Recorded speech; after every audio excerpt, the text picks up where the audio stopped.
আলাপটা হইতেছে এটা আজকে থেকে 1 বছর আগের আলাপ, 10 মাস আগের আলাপ।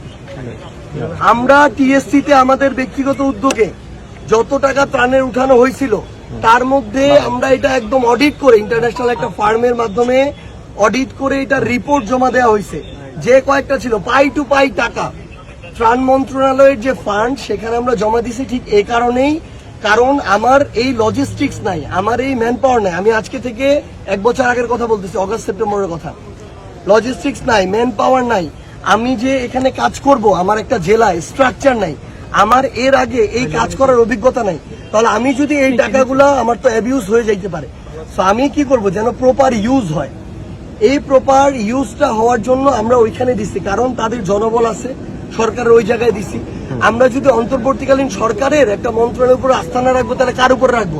এটা তো আওয়ামী লীগের মন্ত্রণালয় না, এটা ডক্টর ইউনূসের অভ্যুত্থান পরবর্তী সরকারের মন্ত্রণালয়। তো আমরা সেখানে দিছি যেন এটার প্রপার ইউজ হয়। তার জনবল আছে, তার অফিস আছে, তার ইনফ্রাস্ট্রাকচার আছে, তার চেইন অফ কমান্ড আছে। প্রত্যেকটা টাকা পাই টু পাই অডিট করে বুঝাই দেওয়া হয়েছে। এখন প্রশ্নটা এটা কাকে করবেন? এই প্রশ্ন করবেন ত্রাণ ও দুর্যোগ মন্ত্রণালয়ের যে উপদেষ্টা তাকে, যে আপনাদেরকে যে অভ্যুত্থান পরবর্তী যে ছাত্ররা যারা নেতৃত্ব দিয়ে আন্দোলন করছে তারা যে আপনাকে অভ্যুত্থানে 9 কোটি টাকা বা সামথিং টাকা বুঝাই দিছে পাই টু পাই, এটা আপনি ফেনীর জন্য কয় টাকা খরচ করছেন, কয় টাকা করেন না, এটা হিসাব দেন। যদি কম করে থাকে তার বেশি, আপনারা সামনে আরো পরিস্থিতি খারাপ হতে পারে। এটার জন্য লজিস্টিক সাপোর্ট যা যা তৈরি করা দরকার এটা আপনারা আপনাদের জায়গা থেকে বুঝে নেবেন। আমরা আপনাদেরকে অনুরোধ করবো, আপনারা যারা ফেনীর মিডিয়া ভাই আছেন, সচেতন নাগরিক সমাজ আছেন, আপনারা ত্রাণ মন্ত্রণালয়ের উপদেষ্টার কাছে এটা যাবেন। আমরা অলরেডি আমাদের ফেনীর যারা কেন্দ্রীয় ভাই শেষ করি ফেনীর যারা কেন্দ্রীয় কমিটির আছে তাদেরকে এই দায়িত্ব দিছি।